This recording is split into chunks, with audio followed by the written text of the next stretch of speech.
Assalamualaikum warahmatullahi wabarakatuh. Perkenalkan, saya Yogi Pratama dari Prodi Perbankan Syariah 6E. Nah, di video kali ini saya akan menyelesaikan tugas akhir dari mata kuliah Akuntansi Lembaga Keuangan Syariah. Nah, di tugas kali ini saya akan menjelaskan materi-materi perkuliahan yang sudah diberikan selama ini. Baiklah, langsung saja untuk materi yang pertama, yaitu pengertian ijaroh.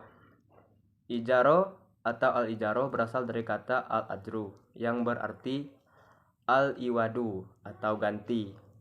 Menurut pengertian syarah, al-ijaroh adalah suatu jenis akad untuk mengambil manfaat dengan jalan pengganti. Al-ijaroh adalah akad pemindahan hak guna atas barang atau jasa melalui pembayaran upah sewa tanpa diikuti dengan pemindahan kepemilikan atau ownership atau juga milkiah atas barang itu sendiri.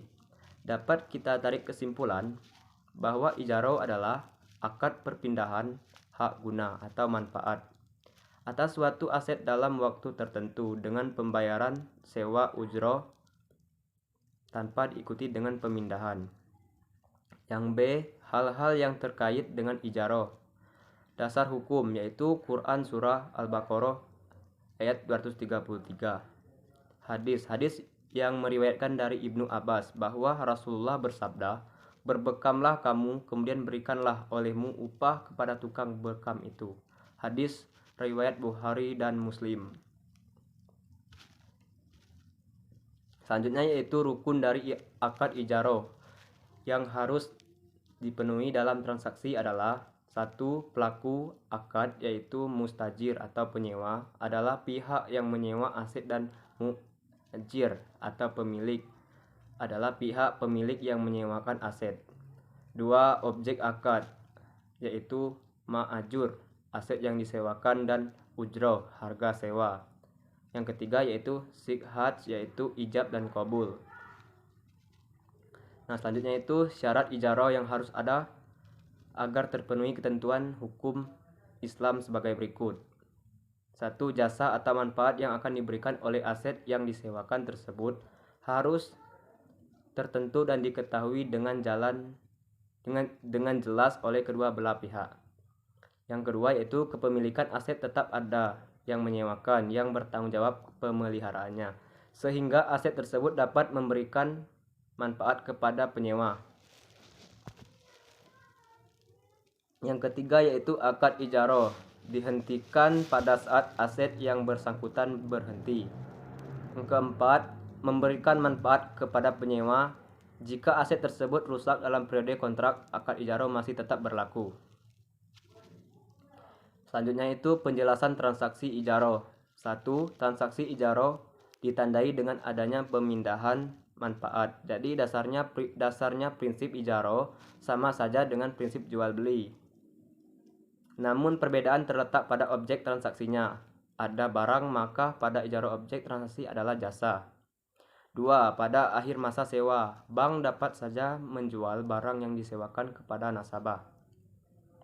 Karena itu, dalam perbankan syariah dikenal dengan al-ijaroh muntahiyah bitamlik atau sewa yang diikuti dengan perpindahan kepemilikan. Yang ketiga, harga sewa dan harga jual disepakati pada awal perjanjian antara bank dengan nasabah. Nah, selanjutnya dilihat dari sisi objeknya, akad ijaroh dibagi menjadi dua, yaitu 1. Ijarah manfaat atau al-ijarah al-manfa'ah. Hal ini berhubungan dengan sewa jasa, yaitu memperkerjakan jasa seseorang dengan upah sebagai imbalan. Jasa yang disewakan pihak yang memperkerjakan disebut mustajir. Jika pekerja disebut ajir, upaya yang dibayarkan disebut ujroh. 2. Ijaroh yang bersifat pekerjaan al-jarah al-amal. Hal ini berhubungan dengan sewa aset atau properti, yaitu memindahkan hak untuk memakai dari aset atau properti tertentu pada orang lain dengan imbalan biaya sewa. Selanjutnya juga yaitu berakhirnya akad ijaroh. Para ualam fikih menyatakan bahwa akad ijaroh akan berakhir jika 1. Objek hilang atau musnah. 2. Tenggang waktu yang disepakati dalam akad ijaroh telah berakhir. Yang ketiga yaitu menurut ulama Hanafiyah, wafatnya seorang yang berakad karena al-ijarah menurut mereka tidak boleh diwariskan. Sedangkan menurut jumhur ulama, akad al-ijarah tidak batal dengan wafatnya seseorang yang berakad. Yang keempat yaitu apabila ada uzur pada salah satu pihak. Nah, selanjutnya itu materi yang kedua yaitu tentang zakat, infak, dan sedekah. Nah, dari pengertian sendiri, zakat adalah harta yang wajib dikeluarkan oleh seseorang, muslim atau badan usaha, untuk diberikan kepada yang berhak menerimanya sesuai dengan syariat Islam. Nah, sedangkan sedekah adalah harta atau non-harta yang dikeluarkan oleh seseorang atau badan usaha di luar zakat untuk kemaslahatan umum. Adapun infak artinya mengeluarkan harta karena taat, patuh dan cinta kepada Allah Subhanahu wa taala sebagai wujud syukur atas nikmat yang telah diberikan.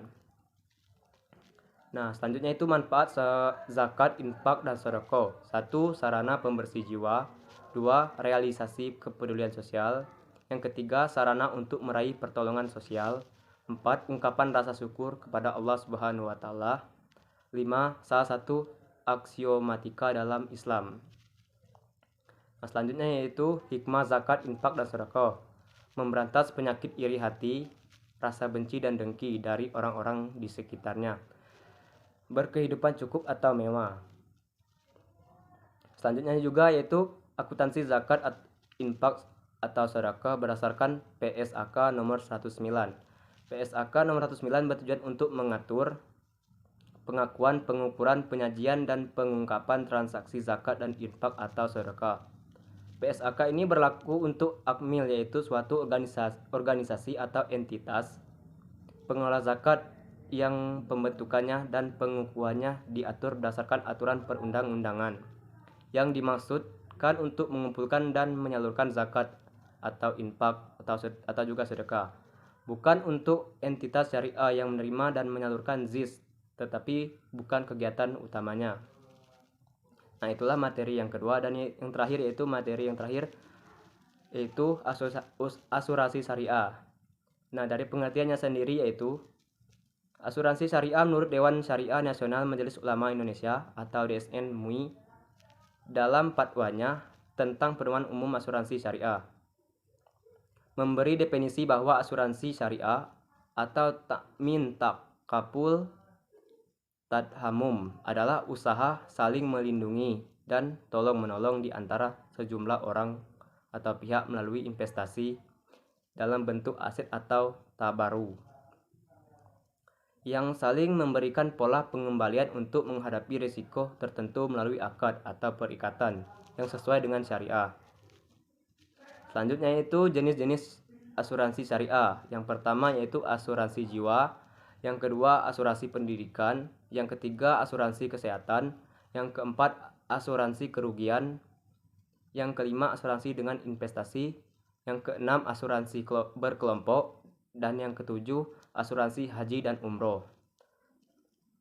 Selanjutnya lagi yaitu prinsip dalam asuransi syariah. 1. Saling bekerja sama. 2. Saling tolong-menolong. 3. Saling membantu.